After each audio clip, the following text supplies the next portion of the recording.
Key takeaways mainly focusing on what the different people have been saying, and also the delegation is quoting also Dr. Fatih Birol, who is the executive director of IEA, is that we have to understand that energy efficiency is the first fuel that we have.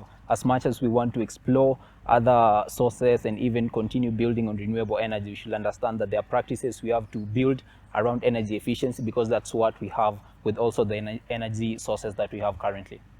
Doubling goal is very important, and we have seen that there are different stakeholders that are needed in this conversation, and they play a really critical role. We have the government, as you have said, we have business.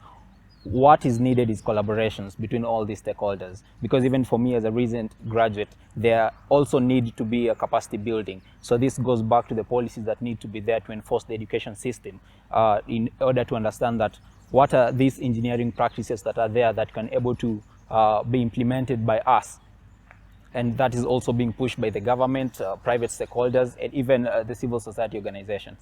Energy efficiency, from an African point of view, it's a cultural problem. So it means we ought also to engage the community to understand what they are doing, what needs to be done, because you've seen that energy poverty is what Africa is facing mainly. So how can these people understand? As much as they don't have access to electricity, you cannot go and tell someone there is energy efficiency, you don't have access. So both of them have to be interlinked together to understand, as much as you are pushing for energy access, also energy efficiency is being built within that structure. And in terms of also building, that's one thing I'll try to touch on, is that measurement is important in order to understand, to get the right data, because as we are focusing on green buildings and how we can enforce that, and also the